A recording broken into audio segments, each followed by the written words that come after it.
The emergency signaling device emitted 3 short beeps, indicating that Sarah's distress call had been received by friendly forces. However, the response could take anywhere from 30 minutes to several hours, depending on the availability of extraction assets and the tactical situation in their area. Sarah knew they needed to find better concealment while waiting for rescue, as their current position offered little protection from search parties. Marcus was struggling to maintain his composure as the pain from his injuries intensified. His left leg was swelling visibly, and Sarah suspected that the sprain might be more severe than she had initially assessed. She used supplies from her medical kit to create a more effective splint, but Marcus needed proper medical treatment as soon as possible to prevent permanent damage. The sound of helicopters in the distance indicated that the search for them was expanding rapidly. Sarah counted at least 3 aircraft operating in overlapping search patterns, methodically covering every possible escape route from the compound. The enemy forces were treating their escape as a serious security breach and were dedicating significant resources to recapturing them. Sarah guided Marcus toward a cluster of abandoned buildings that she had identified during her original reconnaissance of the area. The structures had been damaged during previous military operations but still provided enough shelter to conceal them from aerial observation. Getting Marcus there required crossing several hundred meters of open ground, but they had no other choice. Moving across the exposed terrain was nerve-wracking, as they could hear vehicles approaching from multiple directions. Sarah had to balance the need for speed against Marcus's physical limitations, supporting him when necessary while keeping watch for any signs that they had been spotted. The abandoned buildings seemed impossibly far away as they struggled across the rocky ground. They reached the relative safety of the ruins just as a patrol vehicle passed nearby on a dirt road. Sarah and Marcus pressed themselves against a collapsed wall, holding their breath as the truck slowed and the occupants scanned the surrounding area. After what felt like an eternity, the vehicle continued on its patrol route without investigating their hiding place. The abandoned building they chose for shelter had once been a small clinic or medical facility. Sarah found this ironic given her own medical background and Marcus's current need for treatment. The structure still contained some basic furniture and medical equipment that had been deemed too damaged or outdated to salvage when the facility was abandoned. Sarah used the time while they waited for extraction to conduct a more thorough examination of Marcus's injuries. In addition to his sprained leg, she discovered several cracked ribs and evidence of systematic torture that filled her with rage toward their captors. Marcus had endured significant physical abuse during his brief captivity, but his spirit remained unbroken. Marcus began to share details about his capture and imprisonment, providing valuable intelligence about the enemy facility and its operations. He had observed guard routines, overheard conversations about future operations, and gathered information about other prisoners being held at the compound. This intelligence would be crucial for planning future rescue missions and understanding enemy capabilities in the region. The compound held approximately 40 prisoners from various backgrounds, including captured Afghan government officials, suspected resistance fighters, and at least 2 other foreign nationals whose identities Marcus had been unable to determine. The conditions were deliberately harsh, designed to break the prisoners' will and extract information through physical and psychological pressure. Marcus described the interrogation techniques used by their captors, which ranged from traditional physical abuse to more sophisticated psychological manipulation. The interrogators seemed particularly interested in military communication protocols, base security procedures, and the identities of local collaborators who assisted American forces. Marcus had resisted all attempts to extract this information, despite the severe consequences. The sound of approaching aircraft interrupted their conversation as a helicopter passed directly overhead at low altitude. Sarah and Marcus remained motionless in their hiding place, listening as the aircraft circled the area multiple times before moving on to search elsewhere. The close call reminded them that they were far from safe despite having escaped the immediate vicinity of the compound. Sarah's emergency radio crackled to life with a coded transmission indicating that a rescue helicopter was en route to their position. The message included instructions for establishing a secure landing zone and authentication codes to confirm their identities when the aircraft arrived. The prospect of imminent rescue lifted both their spirits, but Sarah knew they still faced significant challenges. Establishing a landing zone in their current location would be impossible due to the surrounding debris and the proximity of enemy search teams. Sarah studied the terrain around their hiding place and identified a flat area approximately 200 meters away that could accommodate a helicopter landing. Getting Marcus there would require another dangerous movement across open ground. The rescue helicopter was still 15 minutes away according to the radio transmission, but enemy forces were continuing to search the area with increasing intensity. Sarah observed at least 2 patrol vehicles and several dismounted search teams operating within a 1-kilometer radius of their position. The timing of the extraction would be critical to avoiding contact with hostile forces. Marcus's condition was deteriorating steadily despite Sarah's medical interventions. His breathing had become labored, suggesting possible internal injuries that she couldn't properly assess or treat in their current environment. The urgency of getting him to advanced medical care was becoming more apparent with each passing minute. Sarah made the difficult decision to move toward the landing zone before the helicopter arrived, accepting the risk of exposure in exchange for being in position when the aircraft arrived. Every minute saved in the extraction process would reduce the likelihood of enemy interference and increase Marcus's chances of receiving the medical treatment he desperately needed. Supporting Marcus across the broken terrain toward the landing zone required every ounce of strength both of them possessed. His injured leg could barely support his weight, and the cracked ribs made breathing painful and difficult. Sarah practically carried him for much of the distance, driven by determination and the knowledge that failure meant death for both of them.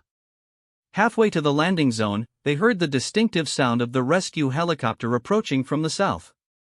The aircraft was flying low and fast, using terrain features to mask its approach from enemy radar and observation posts. Sarah felt a surge of relief at the sight of the familiar military aircraft with its American markings clearly visible. But their relief was short-lived as enemy vehicles began converging on their location from multiple directions. The helicopter's approach had been detected, and hostile forces were racing to intercept the rescue attempt. Sarah realized they would be caught in a firefight between their rescuers and the enemy forces pursuing them. The rescue helicopter touched down in the designated landing zone just as the first enemy vehicle crested a nearby ridge. Sarah and Marcus were still 50 meters away from the aircraft, struggling across the rocky ground as automatic weapons fire erupted around them. The helicopter's door gunner returned fire, providing covering fire for their approach. Marcus stumbled and fell just 20 meters from the helicopter, his injured leg finally giving out completely under the stress of their escape. Sarah grabbed him under the arms and dragged him toward the aircraft as bullets whined overhead and kicked up dust around their feet. The distance seemed impossible to cover in the face of such intense enemy fire. The helicopter's crew chief jumped from the aircraft and ran toward them, adding his rifle fire to the suppressing fire being laid down by the door gunner. Together, he and Sarah managed to get Marcus to the helicopter and lifted him into the passenger compartment as the pilot prepared for immediate takeoff. Sarah threw herself into the helicopter just as the aircraft lifted off, with enemy rounds striking the fuselage and shattering one of the passenger windows. The pilot climbed rapidly while performing evasive maneuvers to avoid ground fire, carrying them away from the landing zone as enemy vehicles arrived and continued firing ineffectively at the departing aircraft. Once they were safely airborne and out of range of enemy weapons, Sarah was finally able to properly assess Marcus's medical condition. The helicopter's medic worked alongside her to stabilize his vital signs and prepare him for transport to the field hospital at their base. His injuries were serious but not life-threatening if he received proper treatment quickly. The flight back to base took 45 minutes, during which Sarah administered intravenous fluids and pain medication while monitoring Marcus's breathing and circulation. His condition stabilized somewhat during the flight, but she could see that he had suffered significant trauma during his brief captivity. The physical wounds would heal, but the psychological impact might take much longer to address. Sarah found herself reflecting on the events of the past 24 hours as the helicopter carried them toward safety. Her decision to attempt a solo rescue mission had been based on emotion rather than tactical logic, but the outcome had justified the enormous risks she had taken. Marcus was alive and would recover from his injuries, something that might not have been possible if she had waited for an official rescue operation. The landscape below them gradually changed from the hostile territory where they had fought for their lives to the more familiar surroundings of areas under friendly control. Sarah could see checkpoints, patrol bases, and other signs of American military presence that represented safety and security after their harrowing experience behind enemy lines. The base came into view as the pilot announced their approach, with medical personnel already waiting on the landing pad to receive Marcus and transport him to the field hospital. Sarah knew that she would face questions about her unauthorized mission and might face disciplinary action for leaving her assigned area without permission. But seeing Marcus alive and safe made any potential consequences seem insignificant. As the helicopter touched down at the base, Sarah felt a complex mixture of emotions. Relief at their successful escape was tempered by anger at what Marcus had endured and concern for the other prisoners they had been forced to leave behind. The mission was over, but the war continued, and there were others who still needed rescue from similar situations. Medical personnel rushed to the helicopter and began transferring Marcus to a stretcher for transport to the hospital. Sarah insisted on accompanying him despite her own injuries and exhaustion, unwilling to let him out of her sight after everything they had been through together. The medical team agreed to let her ride along while they conducted their initial assessment. The field hospital was a bustling center of activity as medical personnel worked to treat casualties from various operations throughout the region. Sarah watched as Marcus was taken into surgery to repair internal injuries that had been caused by his brutal interrogation. The doctors assured her that his prognosis was good and that he should make a full recovery with proper treatment and rehabilitation. While Marcus was in surgery, Sarah underwent her own medical evaluation and debriefing with intelligence personnel who were eager to learn about the enemy compound and its operations. She provided detailed information about the facility's layout, security procedures, and the conditions under which prisoners were being held. This intelligence would be valuable for planning future operations in the area. Sarah's commanding officer arrived at the hospital to personally debrief her about the unauthorized rescue mission. While he acknowledged her courage and the successful outcome, he also emphasized the serious nature of her decision to operate independently without authorization or support. The conversation was formal but respectful, recognizing both her heroism and her violation of military protocol. The debriefing process continued for several hours as Sarah provided detailed accounts of her movements, observations, and tactical decisions during the mission. Intelligence analysts were particularly interested in her use of the tunnel system and the information Marcus had gathered about other prisoners at the compound. This data would be used to plan future rescue operations and intelligence gathering missions. As evening approached, Sarah was finally able to return to Marcus's bedside in the hospital recovery ward. The surgery had been successful, and he was conscious and alert despite the effects of anesthesia and pain medication. Their reunion was emotional but subdued, both of them processing the trauma they had experienced and the relief of being safely back among friendly forces. Marcus thanked Sarah for risking her life to save him, but she deflected his gratitude by pointing out that he would have done the same for her in similar circumstances. Their friendship had been forged through shared danger and mutual trust, bonds that had been strengthened rather than weakened by their recent ordeal. They both understood that their experience would change them in ways that might not become apparent for months or years to come. The immediate crisis was over, but Sarah knew that the memory of the rescue mission would stay with her for the rest of her life. She had discovered capabilities within herself that she hadn't known existed, while also gaining a deeper appreciation for the courage required to survive in combat situations. The experience had changed her understanding of duty, friendship, and the moral obligations that soldiers have to each other in times of extreme danger. Sarah reached the outer wall of the compound just as the morning call to prayer echoed across the valley. The sound provided perfect cover for her movements as guards inside the facility temporarily relaxed their vigilance to observe their religious obligations. She had counted on this cultural pattern, remembering how similar situations had played out during her previous deployments. The northeastern wall stood 12 feet high and was constructed of rough stone blocks that provided numerous handholds for climbing. Sarah tested the first few stones carefully, ensuring they would support her weight before committing to the ascent. The razor wire at the top posed the greatest challenge, but she had noticed a section where recent repairs had left a small gap just wide enough for a person to squeeze through. Climbing the wall required every ounce of strength and concentration Sarah possessed. Her injured shoulder protested with each upward movement, but she pushed through the pain by focusing on Marcus and the limited time she had to reach him. Halfway up the wall, she paused to catch her breath and listen for any signs that her presence had been detected. The compound beyond the wall was laid out exactly as the intelligence reports had described. 4 main buildings formed a rough square around a central courtyard, with smaller outbuildings and storage areas scattered throughout the complex. The prison building was the largest structure, located on the western side of the compound where it would be most difficult for rescue forces to reach from the main approach routes. Sarah squeezed through the gap in the razor wire, feeling the sharp metal tear at her uniform but managing to avoid any serious cuts. She dropped silently to the ground inside the compound and immediately moved to the shadow of the nearest building. The morning prayer would continue for several more minutes, giving her a brief window to study the interior layout and identify the most likely location where Marcus was being held. The prison building had small, barred windows set high in the walls to prevent escape attempts. Sarah counted 12 windows on the side facing her position, suggesting that the facility contained at least that many holding cells. Some windows showed signs of recent occupancy, with makeshift curtains or coverings that prisoners had created for privacy or protection from the sun.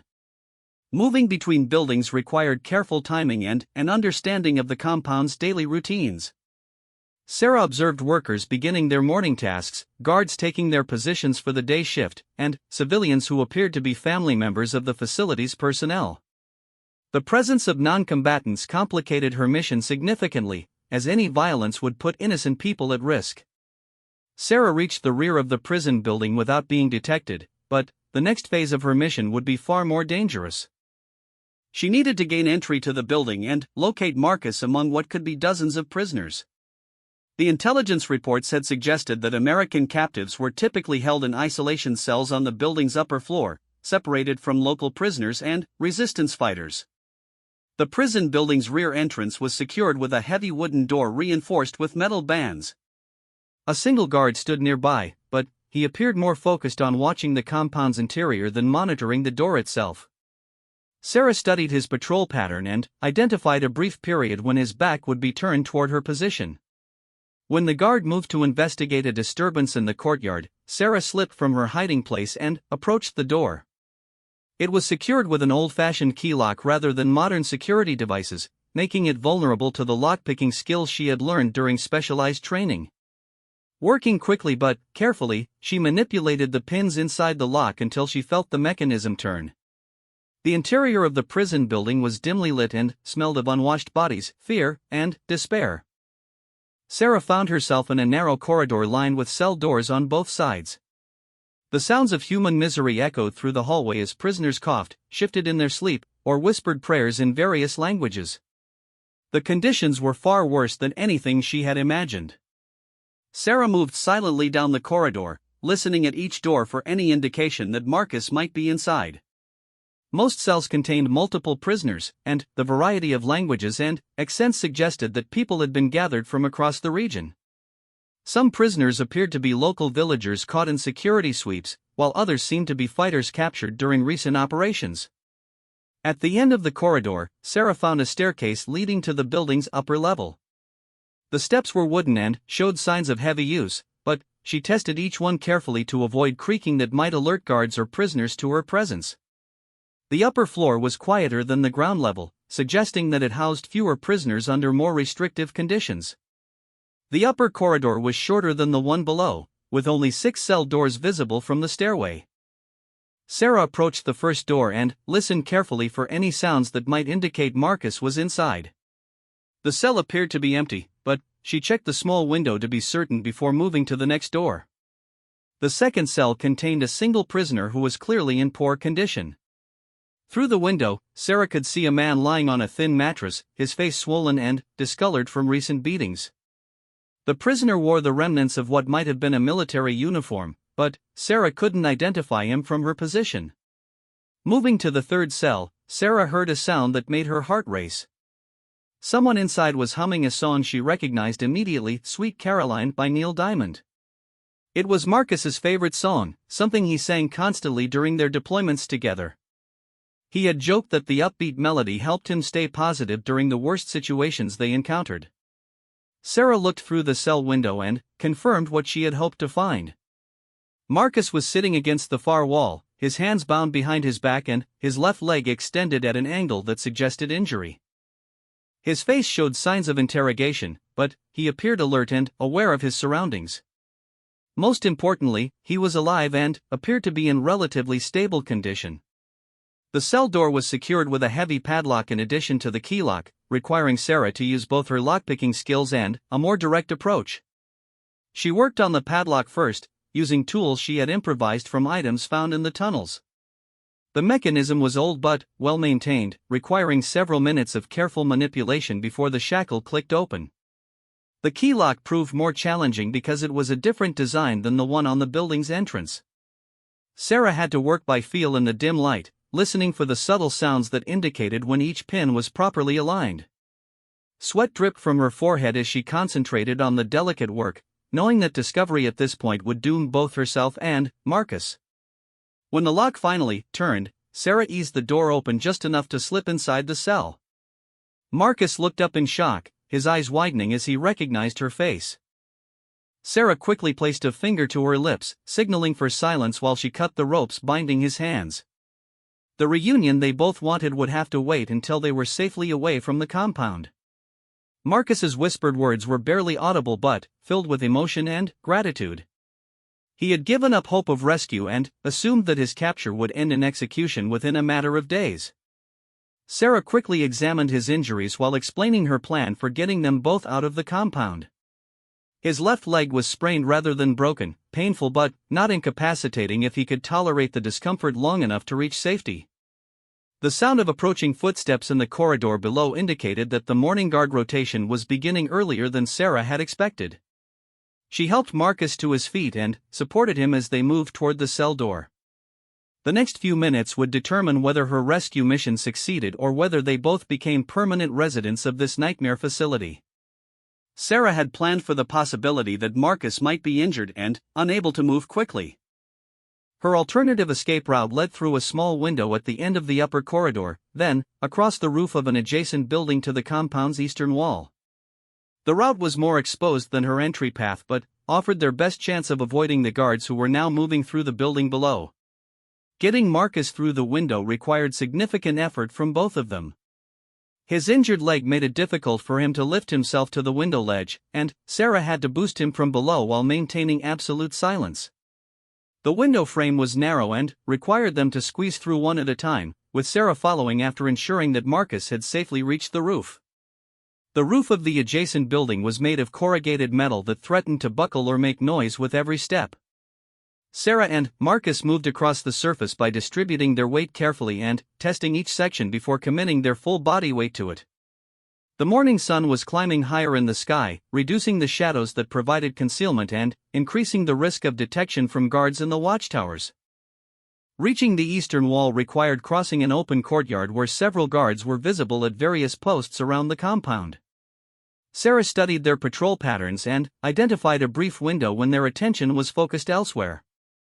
She and Marcus would need to move quickly but quietly across the exposed ground to reach the relative safety of the wall. The dash across the courtyard was the longest 30 seconds of Sarah's military career. Every step seemed to echo across the compound, and she expected to hear shouts of alarm at any moment. Marcus kept pace despite his injured leg, motivated by the prospect of freedom and the knowledge that capture would mean certain death for both of them.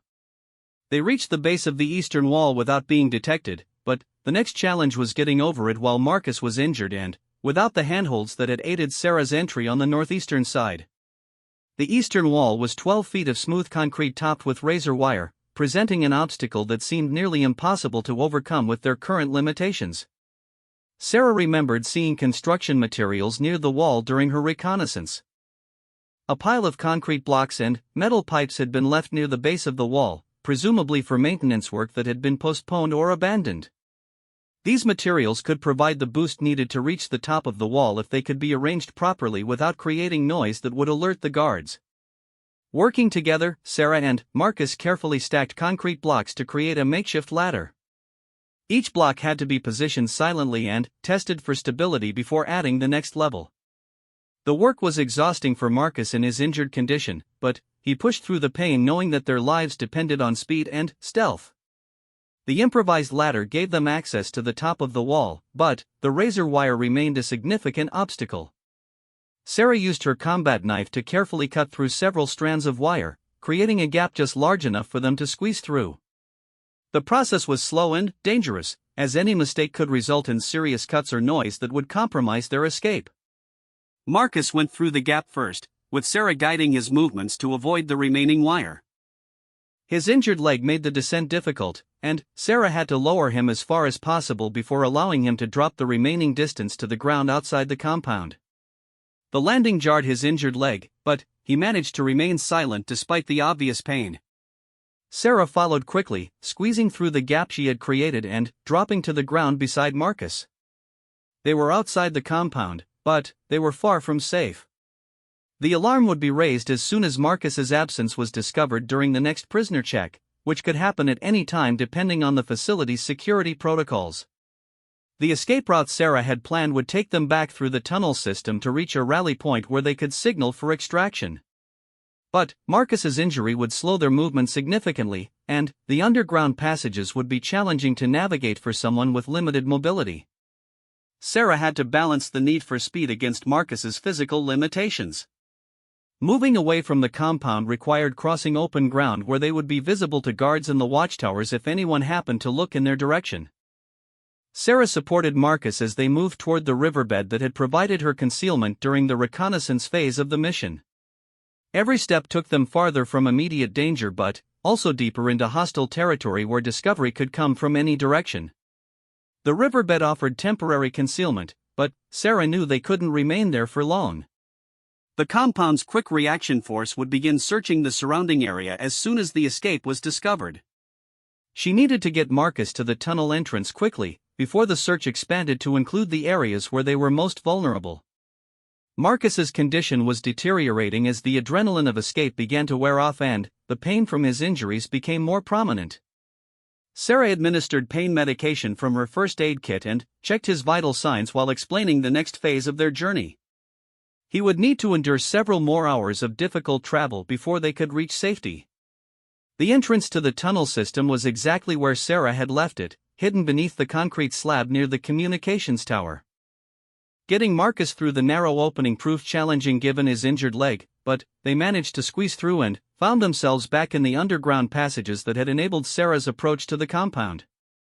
Navigating the tunnels with an injured person was far more difficult than Sarah had anticipated. Marcus couldn't move as quickly or quietly as the situation demanded, and his pain levels increased with every step on the uneven tunnel floor. Sarah had to frequently stop to allow him to rest and to check that they were following the correct path back toward friendly territory. The underground journey that had taken Sarah 2 hours on her approach stretched to nearly 4 hours with Marcus's limitations. But the tunnels provided concealment from the search parties that they could hear moving across the surface above them. Vehicle engines, shouting voices, and the sound of aircraft indicated that a massive manhunt was underway. When they finally emerged from the tunnel system, Sarah and Marcus found themselves several kilometers from the compound in an area that was technically within friendly patrol zones.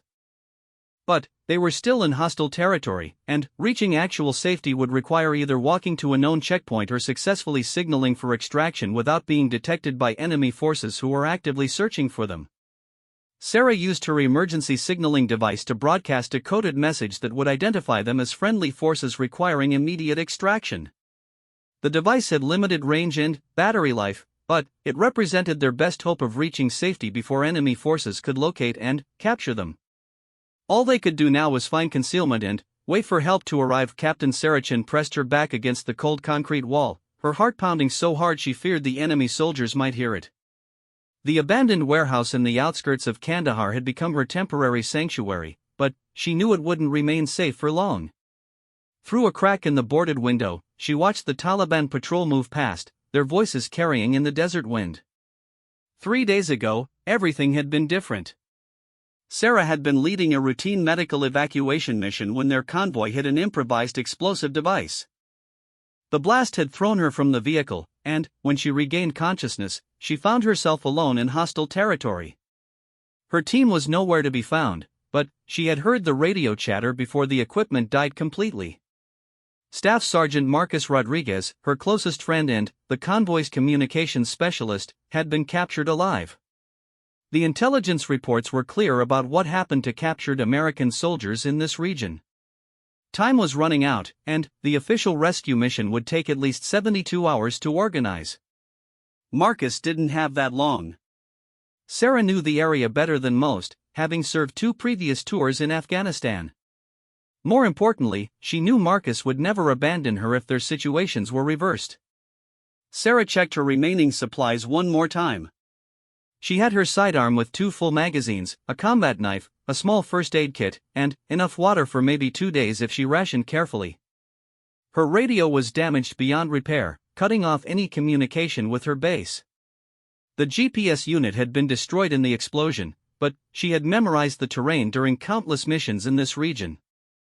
The warehouse smelled of oil and rust, remnants of its former life as an automotive repair shop. Sunlight streamed through gaps in the roof, creating patterns on the dusty floor. Sarah used the light to study her torn uniform and assess her injuries. A deep cut on her forearm had stopped bleeding but needed attention. Her left shoulder ached from the impact, but nothing seemed broken. As the patrol's voices faded into the distance, Sarah began planning her next move. The local intelligence network had identified 3 possible locations where captured soldiers were typically held for interrogation before being moved to more secure facilities.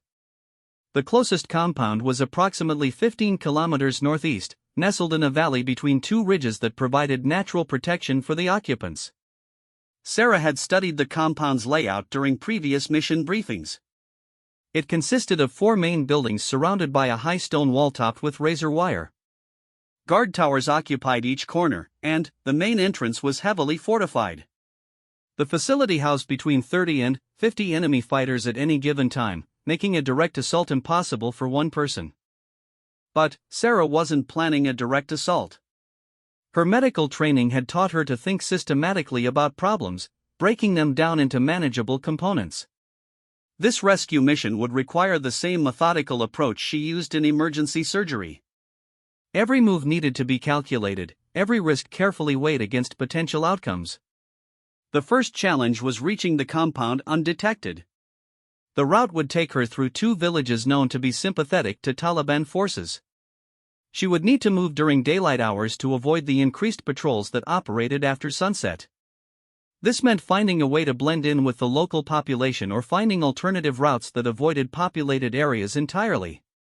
Sarah remembered a conversation with an Afghan interpreter who had worked with her unit the previous year. Abdul Wahid had mentioned a network of irrigation tunnels and abandoned mining shafts that connected various parts of the region. These tunnels had been used by resistance fighters during the Soviet occupation and remained largely unknown to current occupying forces. The entrance to the tunnel system was located near an old Soviet-era communications tower about 3 kilometers from her current position. Sarah would need to reach it before the afternoon patrol cycle began. She gathered her gear and prepared to leave the warehouse, knowing that once she stepped outside, there would be no turning back. Moving through the streets required patience and timing. Sarah observed the patterns of daily life in the area, waiting for moments when foot traffic provided cover for her movement. She kept her head covered and walked with the purposeful stride of someone who belonged in the neighborhood. Her olive complexion and dark hair helped her blend in from a distance, but close inspection would immediately reveal her identity. The communications tower stood like a metal skeleton against the desert sky, its purpose long forgotten by most locals. Sarah found the tunnel entrance exactly where Abdul Wahid had described it, hidden beneath a concrete slab that had been disguised to look like foundation debris. The opening was narrow, barely wide enough for a person to crawl through, but it led to a larger passage that ran underground for several kilometers. Sarah squeezed through the opening and found herself in a tunnel that was much more extensive than she had imagined. The passageway was reinforced with concrete and showed signs of recent use. Someone had been maintaining these tunnels, keeping them clear of debris and ensuring adequate ventilation. This discovery both encouraged and worried her. The tunnels would provide concealment for her approach, but they might also be monitored by people whose allegiances were unclear. The underground network was a maze of intersecting passages, storage chambers, and vertical shafts that led to various surface exits. Some tunnels showed evidence of recent foot traffic, while others appeared abandoned for decades. Sarah used her combat knife to mark her path, ensuring she could find her way back if necessary. After 2 hours of underground travel, Sarah emerged from an exit that put her within visual range of the compound. She found herself in a dry riverbed that provided natural concealment while offering an excellent vantage point for surveillance. Through her binoculars, she could see the guard towers and observe the patrol patterns around the perimeter. The compound was more active than intelligence reports had suggested. Vehicle movement indicated that something significant was happening inside the walls. Sarah counted at least 20 guards visible at any given time, with additional personnel moving between buildings. The level of activity suggested that they were either preparing to move prisoners or expecting some kind of operation. As the afternoon sun cast long shadows across the valley, Sarah began to develop a clearer picture of the compound's security measures. The guards followed a predictable rotation schedule, with changes occurring every 2 hours. The northeastern section of the perimeter appeared to be the most lightly defended, possibly because the terrain in that area was considered impassable for vehicles.